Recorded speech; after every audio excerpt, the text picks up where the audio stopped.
Bismillahirrahmanirrahim. Assalamualaikum warahmatullahi wabarakatuh. Sebagai perkenalan dari saya, nama saya Dr. Andi Amrullah Jaya, Sarjana Ekonomi Magister Manajemen, NIDN 0925127505, NUPTK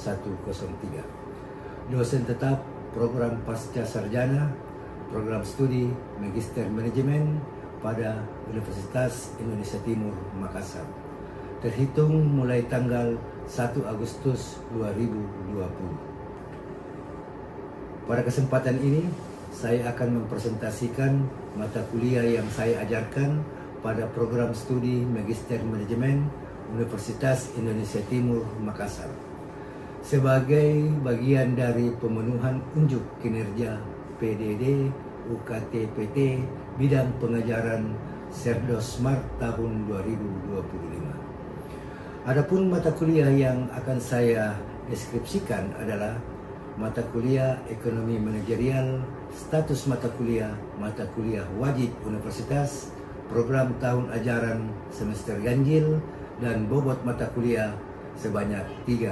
SKS.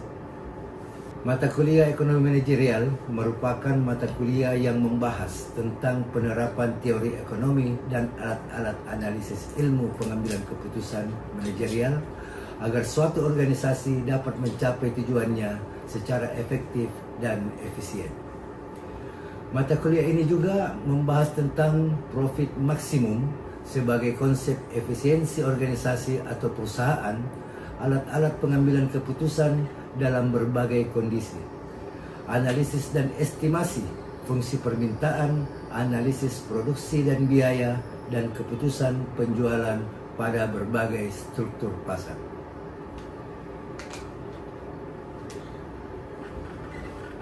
Mata kuliah ini diharapkan mendorong mahasiswa untuk mampu: 1. Menguasai berbagai konsep ekonomi yang relevan serta manfaat maupun keterbatasan penerapannya dalam pengambilan keputusan manajerial.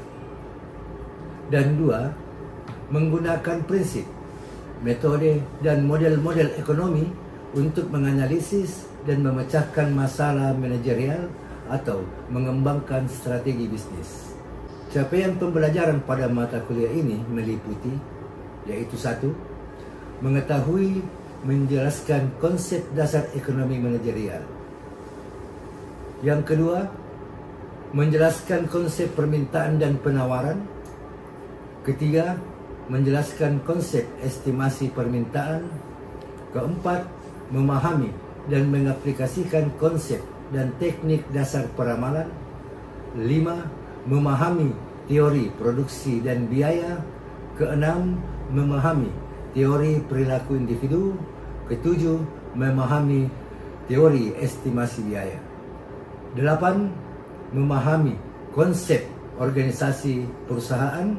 9. Memahami teori game dan perilaku strategis. Ke-10, memahami struktur pasar dan praktik penentuan harga. Ke-11, memahami praktik penentuan harga. Ke-12, memahami analisis risiko. Dan yang ke-13, mengetahui regulasi dan antitrust. Strategi pembelajaran. Yang pertama, metode ceramah untuk memberikan materi dari pokok bahasan mata kuliah.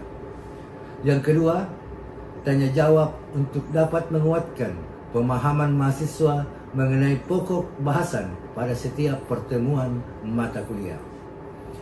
Ketiga, diskusi kelompok untuk membangun kemampuan kerjasama dan interaktif perkuliahan sehingga mahasiswa lebih aktif dalam menyerap setiap materi pembelajaran. Keempat, kuis dan tugas sebagai bagian dari evaluasi kemampuan mahasiswa dalam menguasai materi pembelajaran dan membangun konsep berpikir kritis serta menjelaskan keterkaitan pembelajaran ekonomi manajerial dengan berbagai konteks kehidupan. Pelaksanaan pembelajaran meliputi 1. 16 kali pertemuan perkuliahan dengan disertai ujian tengah semester dan akhir semester. Aspek penilaian mahasiswa yang pertama adalah kehadiran sebanyak 15%, keaktifan 15%, sikap atau attitude 15%, tugas atau kuis 15%, ujian tengah semester 20%, dan ujian akhir semester 20%. Sebagai gambaran lebih lanjut mengenai mata kuliah ekonomi manajerial, silakan simak video pengajaran saya berikut ini. Assalamualaikum warahmatullahi wabarakatuh. Waalaikumsalam warahmatullahi wabarakatuh. Selamat sore kepada adik-adik mahasiswa. Jadi pada kesempatan hari ini kita memasuki mata kuliah ekonomi manajerial sebagaimana lanjutan dari mata kuliah minggu lalu. Sehingga pada hari ini kita akan lanjutkan di mana mata kuliah ini kita akan membahas tentang ruang lingkup dan hubungan dengan bidang ekonomi lainnya. Kita melihat bahwa ekonomi manajerial, ilmu ekonomi manajerial merupakan salah satu bentuk terapan dari ilmu ekonomi dalam dunia bisnis dan manajemen. Ekonomi manajerial menerapkan teori dan metodologi ekonomi dalam pembuatan keputusan di dunia bisnis dan administrasi. Secara lebih khusus, ilmu ekonomi manajerial menggunakan alat dan teknik analisis ekonomi dalam menganalisis dan memecahkan masalah-masalah manajerial. Selanjutnya, dasar pembelajaran dalam mata kuliah ini yaitu adalah ekonomi manajerial yang merupakan ilmu dan seni yang menggabungkan teori ekonomi dan teknik pengambilan keputusan. Ilmu ini bermanfaat agar sebuah organisasi dapat mencapai tujuannya secara efektif dan efisien. Dan selanjutnya bahwa teori ekonomi menjadi salah satu dasar dalam pengambilan keputusan di dalam ekonomi manajerial. Ilmu ekonomi terbagi menjadi dua area utama, yaitu ekonomi mikro dan ekonomi makro.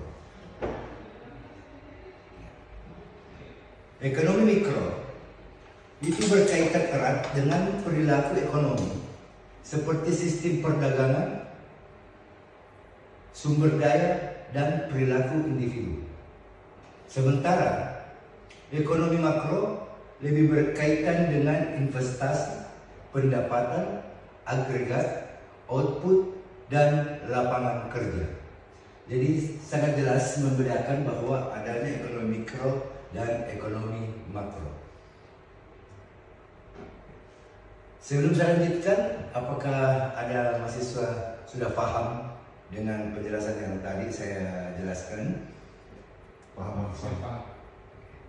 Oke, kalau begitu kita akan lanjutkan bahwa konsep-konsep ilmu ekonomi manajerial ini dapat diterangkan secara lebih jelas dengan melihat posisi dan atau hubungannya dalam ilmu ekonomi. Ilmu-ilmu pengambilan keputusan atau decision science serta cabang-cabang ilmu lain yang berkaitan dengan proses pengambilan keputusan manajerial. Jadi ini adalah ruang lingkup dari konsep-konsep ilmu ekonomi manajerial. Kita lanjutkan bahwa hubungan dengan ekonomi tradisional, yaitu setiap cabang ilmu ekonomi berkaitan dengan pembuatan kebijaksanaan manajerial, maka semua cabang tersebut digunakan di dalam analisis ilmu ekonomi manajerial. Akan tetapi dalam praktik, ada beberapa cabang ilmu ekonomi yang lebih relevan untuk perusahaan bisnis ketimbang yang lainnya. Misalnya ilmu ekonomi manajerial ini.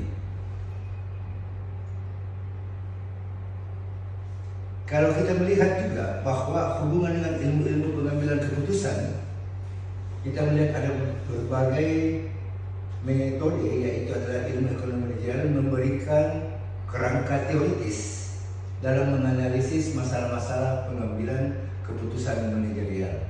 Jadi ini ada sangkut pautnya tentang bagaimana kita mengambil suatu keputusan untuk memberikan keputusan yang bermanfaat bagi perusahaan. Dan secara otomatis dalam perusahaan itu dengan tujuan adalah mendapatkan laba yang sebesar-besarnya.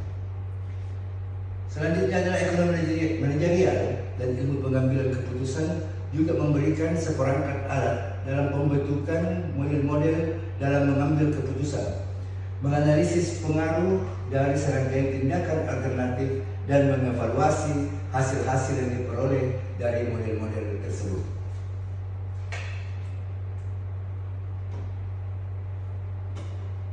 Sekarang kita masuk kepada hubungan dengan studi administrasi bisnis. Jadi ekonomi manajerial mempunyai dua tempat dalam studi administrasi bisnis. Ilmu ekonomi manajerial sebagai mata kuliah alat, ya, sebagai jadi ini ekonomi manajerial adalah mata kuliah alat yang mencakup teori, metode-metode dan teknik-teknik analisis ekonomis yang selanjutnya digunakan dalam cabang-cabang fungsional. Ilmu ekonomi manajerial sebagai mata kuliah pemandu yang menggabungkan berbagai cabang fungsional dan tidak hanya menunjukkan bagaimana cabang-cabang tersebut berinteraksi satu sama lain dalam pencapaian tujuan perusahaan, tetapi juga sebagaimana perusahaan berinteraksi dengan lingkungan di mana perusahaan tersebut beroperasi. Mungkin barangkali dalam mata kuliah ini ada yang sudah paham atau ada yang mau ditanyakan. Untuk itu saya persilakan kepada mahasiswa yang ingin menanyakan sesuatu hal tentang ekonomi manajerial. Siap Pak, izin bertanya Pak. Ya silakan. Terkait apa dampak tidak digunakan prinsip ekonomi manajerial dengan baik Pak? Oke, baik. Jadi prinsip ekonomi manajerial itu harus dilaksanakan dengan baik dengan tujuannya bahwa ada pengaruh pengambilan keputusan. Jika kita tidak memakai prinsip-prinsip ekonomi manajerial, maka pengambilan keputusan itu bisa berdampak buruk. Apa yang kita dapatkan dari keburukan itu yaitu pengambilan keputusan yang dapat merugikan perusahaan. Yang kedua, mampu atau bisa menyebabkan penyebab kesalahan-kesalahan dalam menilai resiko dan peluang. Jadi dalam mengambil keputusan itu pasti ada risiko yang akan kita hadapi di depan daripada perusahaan, tujuan perusahaan. Yang kedua, kalau kita tidak menggunakan prinsip ekonomi manajerial, maka sumber daya manusia digunakan secara boros atau tidak ditempatkan pada tempatnya, sehingga dapat meningkatkan biaya-biaya di dalam produksi dan dapat berpotensi menurunkan produktivitas terhadap produk. Yang ketiga yaitu kita ini kesulitan mencapai tujuan organisasi atau perusahaan, yang dimana tujuan perusahaan itu mendapatkan laba dan mampu menyaingi pesaing-pesaing usaha kita. Sehingga dalam prinsip ekonomi manajerial itu mampu kita terapkan di dalam suatu perusahaan. Itu mungkin masih ada lagi yang akan kita. Terima kasih Pak. Oke. Jadi saya harapkan kalau sudah tidak ada lagi pertanyaan, saya harapkan bahwa dalam perkuliahan ini bisa kita pahami tentang bagaimana ruang lingkup ekonomi manajerial, dan selanjutnya minggu depan perkuliahan ini kita lanjutkan dengan membahas masalah manajerial yang lainnya. Ya. Oke. Jadi mata kuliah ini saya tutup dengan kata wabillahi taufiq wal hidayah. Wassalamualaikum warahmatullahi wabarakatuh. Waalaikumsalam warahmatullahi wabarakatuh. Demikianlah deskripsi diri dan mata kuliah yang saya ampu pada program studi Magister Manajemen Universitas Indonesia Timur Makassar. Sekian dan terima kasih. Wabillahi taufiq wal hidayah. Wassalamualaikum warahmatullahi wabarakatuh.